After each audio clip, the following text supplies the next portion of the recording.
So I wanted to start this first episode, by talking about 7 ways that I have set myself up, and my kids to be well and wealthy. Now, when I say well, what I mean is having a good mindset, having a positive regard towards life, and having the mental strength, and the resilience to bounce back, but also being able to enjoy life, not always chasing the dollar or chasing something, like recognizing that, hey, happiness can be right where I'm at. It's not something that I can go and get. It's something that I can just take hold of where I'm at. And then when I say wealthy, now a lot of people think money, and that is a big part of it, but I also think about, once again, like having that character, that integrity, and the ability to build their own wealth as well. A lot of people say, hey, I want to build generational wealth, and they just focus on, like, I just got to get a big bag, I got to get a lot of money. And it's like, yeah, that's awesome, but like, how are you raising your children in the process? Like, say you build a lot of money and something happens and you lost it. It happens. Most wealth is lost by the third generation, statistically. And so, will you have left a family or generation or legacy behind that teaches you how to rebuild that wealth, how to come back from nothing, how to work hard and push through hard times?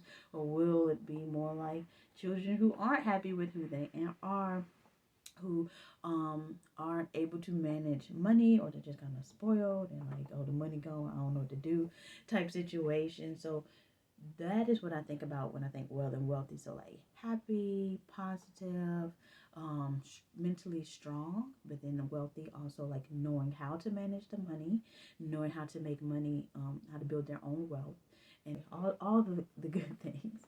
And so 7 ways that I have set myself up, and my kids to be wealthy is, one, I get up early to get work done. Now, I am a morning person through and through. I get it from my granddaddy, and he gave it to my daddy, and here I am. And so I love the mornings.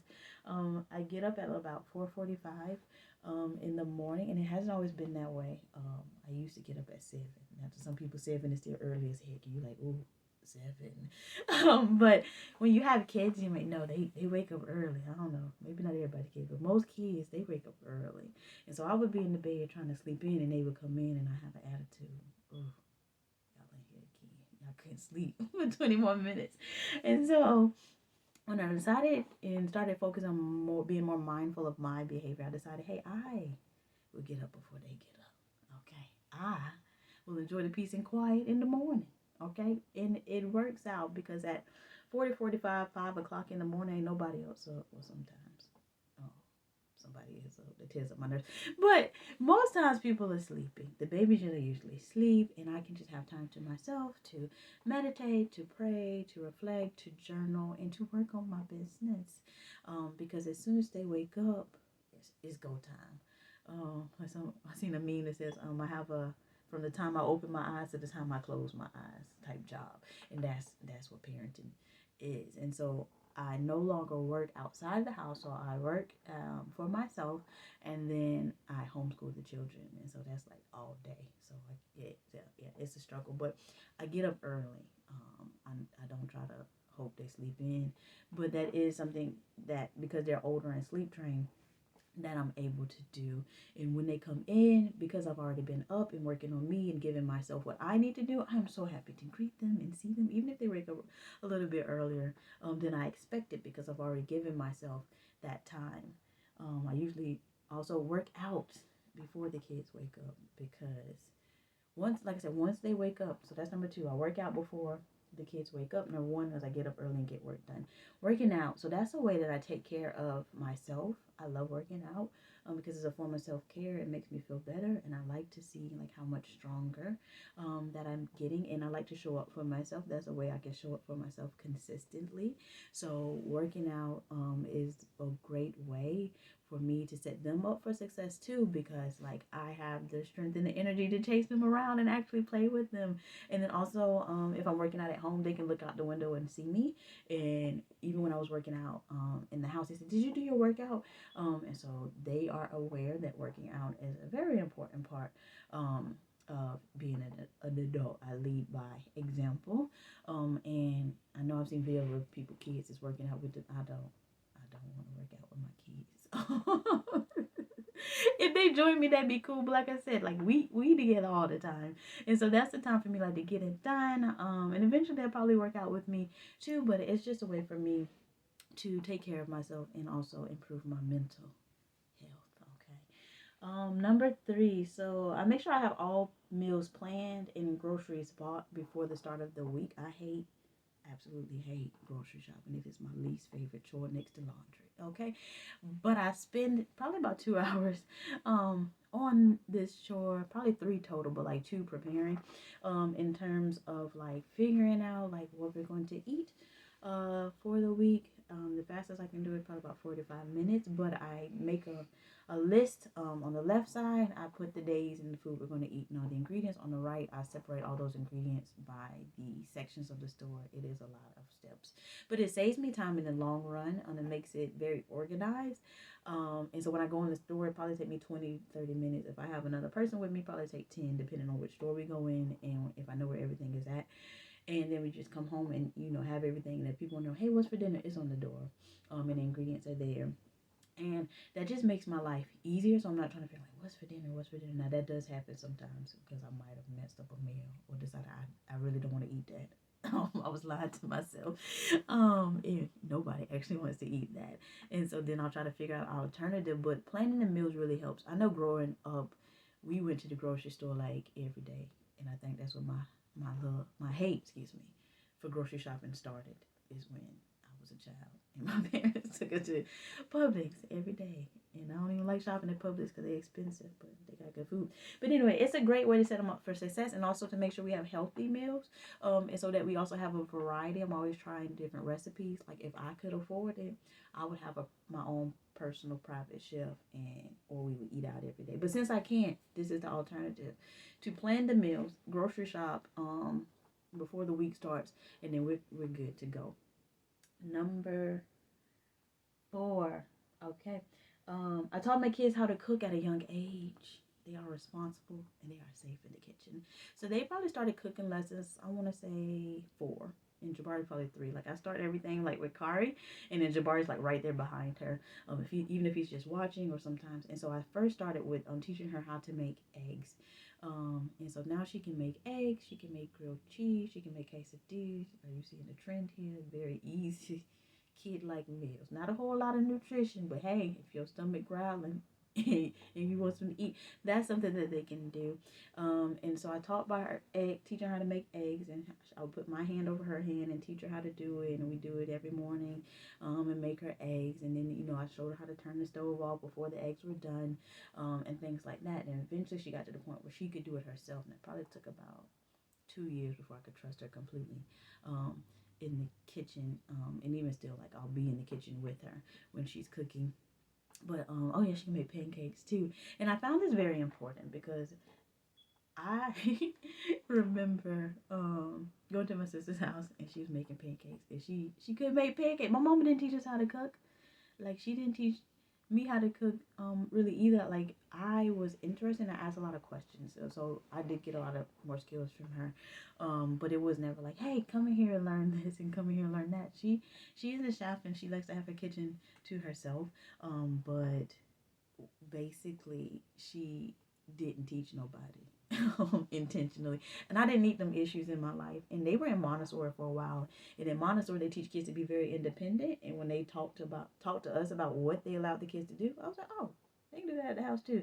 And so I took that and I ran with it. So they both can cook very well. Jabari wants to be a chef, so I'm really excited about the food. Like my personal chef is in training right now, and hopefully I ain't gotta pay him too much. But we shall see.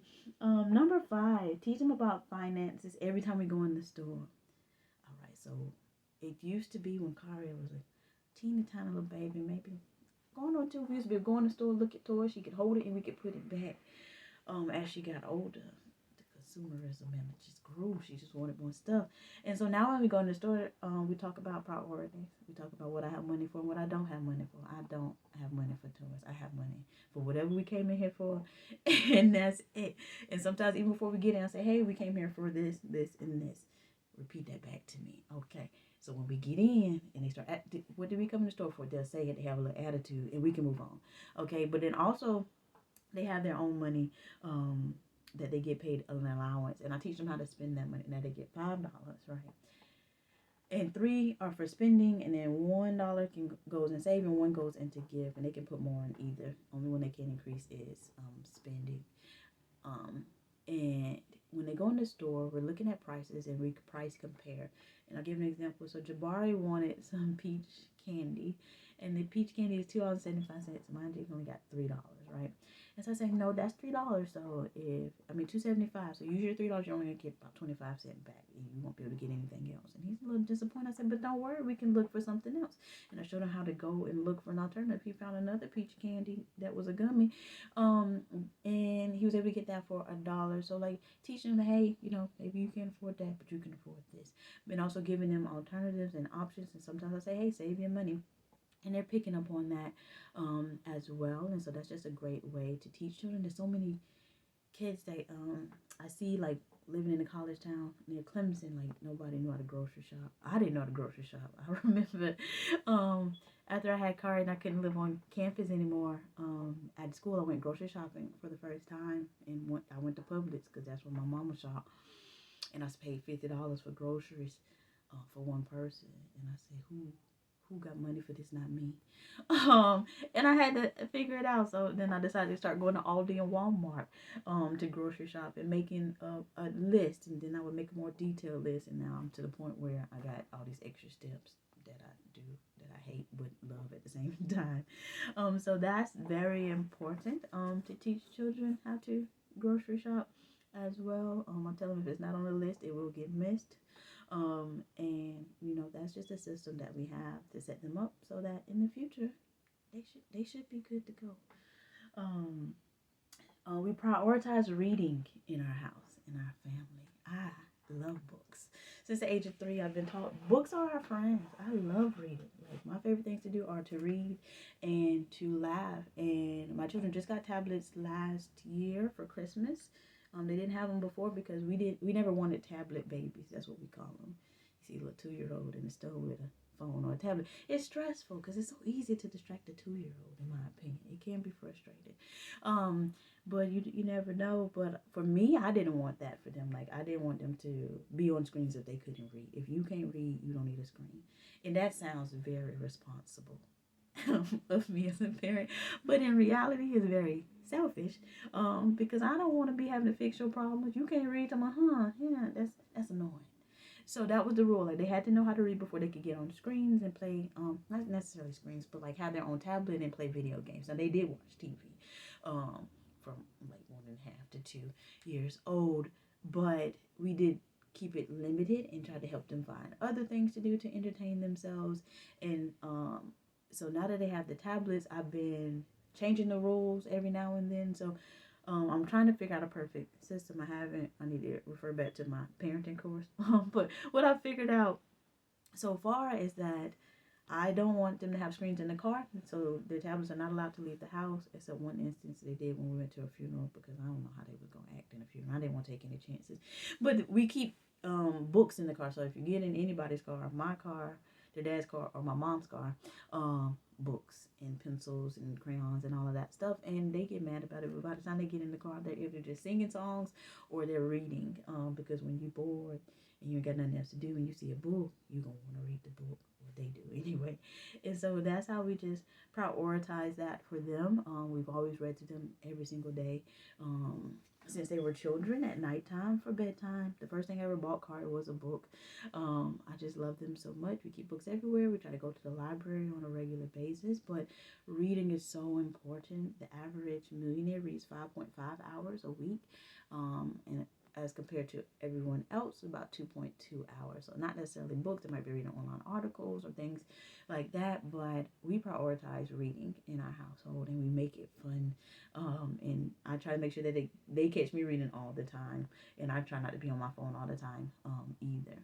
And so that's just one way to set them up for success, because I think a lot of kids struggle with reading, unfortunately, and the screens aren't helping at all. And I don't want them issues. I lost count.